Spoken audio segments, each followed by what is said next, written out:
ಪರಮಾತ್ಮ ಪ್ರತ್ಯಕ್ಷವಾಗ್ತಾ ಇದ್ದರಂತೆ ಒಬ್ಬನ ಭಕ್ತಿಗೆ ಪರವಶನಾಗಿದ್ದಾನೆ. ಇಲ್ಲಿ ಭಕ್ತಿಯೊಂದೇ ಮುಕ್ತಿಗೆ ಸಾಧನ.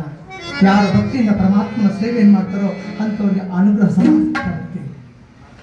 ಓಡೋಡಿ ಬಂದು ಪರಮಾತ್ಮನ ಪಾದಕ್ಕೆ ನಮಸ್ಕಾರ ಮಾಡ್ತಿದ್ದಾರಂತೆ. ಪಾಪ ಕೈ ಕಾಲುಗಳಿಲ್ಲದ ಕಾರಣ ನಮಸ್ಕಾರ ಮಾಡ್ತಿರುವಾಗ ಪರಮಾತ್ಮ ಕೇಳ್ತಿದ್ದಾರಂತೆ, ಏನಾದ್ರು ವರಮನ್ನು ಕೇಳಪ್ಪ ಕೊಡ್ತೇನೆ ನಿನ್ನಂತ ಭಕ್ತ ಧರ್ಮಾತ್ಮ ಪುಣ್ಯಾತ್ಮ ಸತ್ಯವಂತ ನೀತಿವಂತ ನನ್ನನ್ನ ಹಾಗೇ ಬೇಡ್ಕೊಂಡ್ಬಿಟ್ಟೆ. ಅಹಂಕಾರ ಇತ್ತು ಒಂದು ಕಾಲದಲ್ಲಿ, ಅಹಂಕಾರಕ್ಕೋಸ್ಕರ ಇಷ್ಟು ಕಷ್ಟವನ್ನು ಪಡ್ತೇನೆ. ಪುನೀತರಾಗಲಿ ತನ್ನ ದಿವ್ಯ ದೃಷ್ಟಿಯನ್ನು ಕೊಡ್ತಾ ಇದ್ದಾರೆ. ಆ ದಿವ್ಯ ದೃಷ್ಟಿಯನ್ನು ಕೊಡ್ತಿರುವಾಗ ಪದುಮನಾಭನ ದಯೆಯಿಂದ ಪಾದಗಳು ತೊಡಲಿ, ಕಮಲನಾಭನ ದಯೆಯಿಂದ ಕರಗಳು ಬರಲಿ,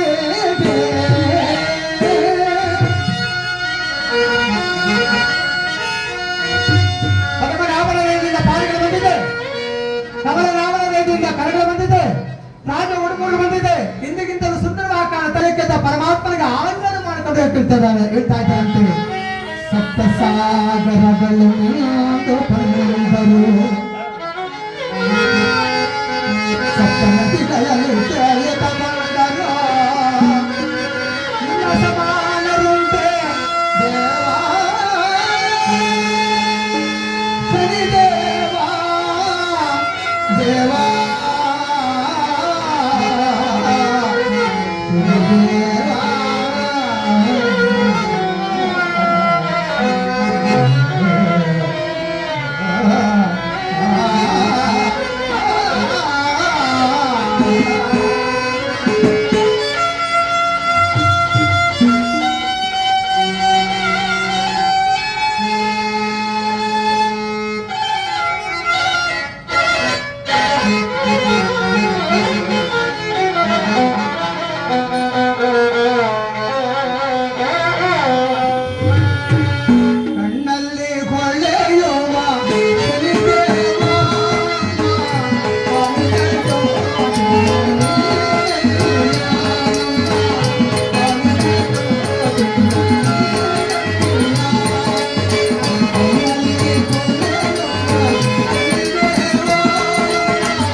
ಮಾಡ್ಕೊಳ್ತಾ ಇದ್ದಾರೆ. ಪರಮಾತ್ಮನ ಆಶೀರ್ವಾದ ಮಾಡ್ಕೊಳ್ತಾ ಇದ್ದಾರೆ.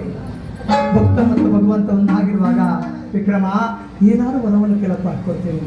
ನನಗೆ ಕೊಟ್ಟ ಕಷ್ಟ ಪರರಿಗೆ ಮಾತ್ರ ಲೋಕದಲ್ಲಿ ನನ್ನನ್ನು ಹಾಕಿಕೊಡ್ತಾರೆ. ಒಂದಾಗುತ್ತಿರುವಾಗ ನೀನು ಕೊಟ್ಟಿರ್ತಕ್ಕಂಥ ಕಷ್ಟ ಅಲ್ಪವಾದದ್ದು. ದೇವದಾನ ಭಾರಿ ಕಷ್ಟವನ್ನು ಕೊಟ್ಟಿದ್ದೇನೆ ಎಂಬುದಾಗಿ 33 ಕೋಟಿ ದೇವರು ವಿಚಾರ ಮಾಡ್ತಾ ಇದ್ದಾರಂತೆ. ವಿಚಾರ ಮಾಡ್ತಿರುವಾಗ ಅದೇ ಸಮಯಕ್ಕೆ ಸರಿಯಾಗಿ ಚಂದ್ರಸೇನ ಮಹಾರಾಜ ಬಂದಿದ್ದಾರೆ. ಯಾರು ಸ್ವಾಮಿ ತಾವು ನನ್ನ ವಿಚಾರ ತಿಳಿಬೇಕಾದ್ರೆ ಶೆಟ್ಟರ್ ಬರ ಮಾಡ್ತಾ ಇದ್ದಾರೆ. ಇವರ ವಿಚಾರ ತಿಳಿಬೇಕಾದ್ರೆ ಎಲ್ಲರೂ ಚಿತ್ರಶಾಲೆಗೆ ಬನ್ನಿ ಎಂಬುದಾಗಿರುವಾಗ ಎಲ್ಲರೂ ಚಿತ್ರಶಾಲೆಗೆ ಹೋಗಿದ್ದಾರೆ. ಭಗವಂತಯ ಅನುಗ್ರಹವನ್ನು ಪಡೆದಂತ ವಿಕ್ರಮರಾಜ ಹೇಳ್ತಿದ್ದಾರೆ, ಕೊಡುವಾಗ ಎಲ್ಲವನ್ನು ಕೊಟ್ಟಿದ್ಯಾ, ಈಗ ಆ ಕಳ್ಳತನ ಹಾಗೆ ಉಳಿಸ್ಬಿಟ್ಟಿದ್ದೆ, ಅದನ್ನು ಹೋಗಲಾಡಿಸಿರುವಾಗ ಅಲ್ಲಿ ಭಗವಂತನ ಧ್ಯಾನ ಮಾಡ್ತಿದ್ದಂತೆ. ಮತ್ತೊಮ್ಮೆ ಎಷ್ಟೇ ಕಷ್ಟ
ಅಷ್ಟ ಕಷ್ಟಗಳೆಲ್ಲ ನಿವಾರಣೆಯಾಗಿ ಪರಮಾತ್ಮ ಮುಕ್ತಿ ಕೊಡ್ತಾರಂತೆ ನೋಡಿ.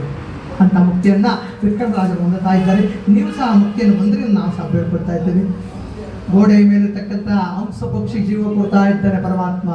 ಒಂದೊಂದೇ ಮುತ್ತು ಉಗುಳ್ತಾ ಇದ್ದಾರೆ. ಪುಣ್ಯಾತವರಪ್ಪ ಅಂತ ಆಗಿರುವಾಗ ಅದೇ ಸಮಯಕ್ಕೆ ಸರಿಯಾಗಿ ಚಂದ್ರಸೇನ ಮಹಾರಾಜ ಕೇಳ್ತಿದ್ದಾರೆ, ಅಪ್ಪ ತಾವು ಯಾರು ಎಲ್ಲಿಂದ ಬಂದ್ರಪ್ಪ ಹಾಗೆ ಹೇಳ್ತಿದ್ದಾರಂತೆ. ನಾನೇ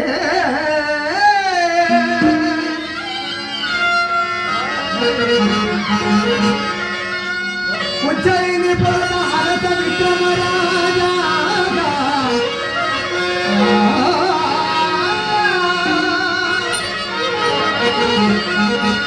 ನಾನೇ ಉಜ್ಜಯಿನಿ ಪುರದ ಅರಸ ವಿಕ್ರಮರಾಜ. ನಡುತ್ತಾ ಚಂದ್ರಸೇನ ಮಹಾರಾಜರು ಶತ್ರುಸಾಗರಗಳಿದ್ದಾರೆ. ಇಷ್ಟಕ್ಕೆಲ್ಲ ನಾನೇ ಕಾರಣಕರ್ತ. ನಿಮ್ಮದೇನು ತಪ್ಪಿಲ್ಲ.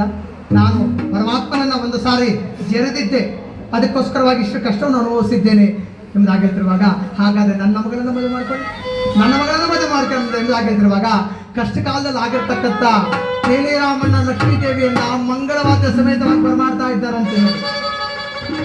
ನೋಡುವಂತೆ ವಿಕ್ರಮರಾಜರು ಎಂತ ಪುಣ್ಯಾತ್ಕಿತ್ತಿ ತಾಯಿ, ನನ್ನ ಉಪ ಸೇವೆಯನ್ನು ಮಾಡಿದ್ಯಾ, ಈ ಸೇವೆಗಾಗಿ ಮುಂದಿನ ಜನ್ಮ ಅಂತಂದಿದ್ದೆ ನಿನ್ನ ಮಗನಾಗಿ ಹುಟ್ಟಿ ನಿನ್ನ ಋಣವನ್ನು ತೀರಿಸ್ತೀನಿ. ಎಂಥ ದೊಡ್ಡ ಮಾತಾಡೋದು ಮಹಾರಾಜರು. ನಮ್ಮ ಮಹಾರಾಜರು ಮಾತಾಡ್ತಾರೆ. ಈಗ ಓಟ್ ಹಾಕ್ಸ್ಕೊಂಡು ಹೋಗ್ಬಿಟ್ರೆ 5 ವರ್ಷಕ್ಕೆ ಕೆಲಸ ಅಂತ ಮಹಾರಾಜರು. ಆಗ ಮಂಗಳವಾದ್ಯ ಸಮೇತವಾಗಿ ಬರಮಾಡಿಕೊಂಡು ಅವ್ರ ಕೈಯಲ್ಲಿ ದಾರ ಏರಿಸ್ಕೊಂಡು 5 ಊರುಗಳನ್ನು ದಾನವಾಗಿ ಕೊಟ್ಟು ಒಂದು ಊರಿಗೆ ಲಕ್ಷ್ಮೀಪುರ ನಾಮಾಂಕಿತವನ್ನು ಮಾಡಿ 10 ಮಕ್ಕಳನ್ನು ನಡೆಸುವಾಗ ಮಾಡ್ತಾ ಎಂಬುದಾಗಲಿ ಅರಿಸಿ ಕಳಿಸಿರುವಾಗ ಚಂದ್ರಸೇನ ಮಹಾರಾಜರ ಮನೆಯಲ್ಲಿ 1 ತಿಂಗಳ ಕಾಲ, ಶೆಟ್ಟರ ಮನೆಯಲ್ಲಿ 1 ತಿಂಗಳ ಕಾಲ ಅವರು ಕೊಟ್ಟಂತಹ ಹಾನಿ ಮಂದಿ ಮಹಾಬಲ ಧನ ಧಾನ್ಯ ಮುತ್ತು ರತ್ನ ವಜ್ರ ವೈಡೂರ ಎಲ್ಲವನ್ನು ತೆಗೆದುಕೊಂಡು ಬೇತಾಳ ಬರಮಾಡ್ತಾ ಇದ್ದಾರಂತೆ. ಬೇತಾಳ ಓಡೋಡಿ ಬರ್ತಾ ಇದ್ದಾರಂತೆ. ಆ ಸ್ವಾಮಿ ಇಷ್ಟು ಇದೆ ಸ್ವಾಮಿ ಇಲ್ಲ ಇದ್ದಪ್ಪ, ನನಗೆ ರಾಜ ಸರಿ ಇಲ್ಲ ಎಂಬುದಾಗಿ ಹೇಳ್ತಾ ಈಗ ಉಜ್ಜಯಿನಿಪುರ ಪ್ರವೇಶ ಮಾಡ್ತೇನೆ ತಿಳಿಸ್ಬಿಡು ಎಂಬುದಾಗಿ ಹೇಳ್ತಿರುವಾಗ ತಿಳಿಸ್ತಾ ಇದ್ದಾರೆ ನೋಡಿ. ತಲೆಯನ್ನು ತೋಳು ಶೃಂಗಾರ ಮಾಡ್ತಿದ್ದಾರೆ. ಇಬ್ಬರು ಧರ್ಮಪತ್ನಿಯರನ್ನು ಕರ್ಕೊಂಡು ಅವ್ರು ಕೊಟ್ಟಂಥ ಧನ ಧಾನ್ಯ ಮುತ್ತು ರತ್ನ ವಜ್ರ ವೈಡೂರಿ ಎಲ್ಲವನ್ನು ತೆಗೆದುಕೊಂಡು ಉಜ್ಜಯಿನಿಪುರವನ್ನು ಪ್ರವೇಶ ಮಾಡ್ತಾ ಇದ್ದಾರೆ. ಜಯವಾಗಲಿ ನಮ್ಮ ರಾಜ್ಯಕ್ಕೆ.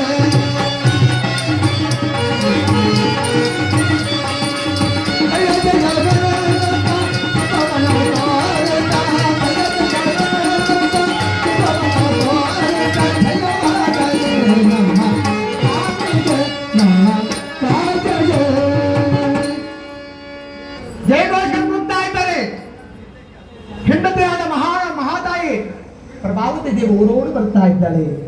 ಗಂಡನ ಪಾದಕ್ಕೆ ನಮಸ್ಕಾರ ಮಾಡ್ತಾ ಆ ಇಬ್ಬರು ಹೆಣ್ಣು ಮಕ್ಕಳನ್ನ ಬರಮಾಡ್ತಾ ಇದ್ದಾರಂತೆ.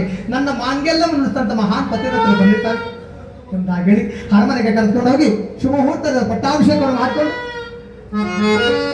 ಅಲ್ಲಿ ಶನಿದೇವರ ಕಲೆಗಳನ್ನು ಮಾಡಿಸ್ಕೊಂಡು ಶನಿದೇವರ ಪೂಜೆಯನ್ನು ಮಾಡಿ ಈಗಲೂ ಸಹ ಚಿತ್ರಾ ನದಿಯ ದಡ ಮಹಾರಾಷ್ಟ್ರದಲ್ಲಿದೆ. ಆ ಮಹಾರಾಷ್ಟ್ರದಲ್ಲಿ ಚಿತ್ರಾ ನದಿಯ ದಡದಲ್ಲಿ ಹರಿಶ್ಚಂದ್ರ ಮಹಾರಾಜ ಕಟ್ಟಿರ್ತಕ್ಕಂಥ ಶನಿದೇವರ ಮೂರ್ತಿಯ ದೇವಸ್ಥಾನವನ್ನ ಮಾಡಿ ಅಲ್ಲಿ ಕಥೆಗಳಿಂದ ಭಜನೆಗಳಿಂದ ಮಾಡಿ ಕಾಲವನ್ನು ಕಲಿತಿದ್ದಾರೆ ಎಂಬುಗೆ ಇಲ್ಲಿ ಕತೆಗೆ ಮಂಗಳವಾರ ಮಾಡೋಣ. ಆಗ್ಬೋದಾ? 5 ನಿಮಿಷ ಇದೆಯಾ? 9:30 ಅಂದ್ರೆ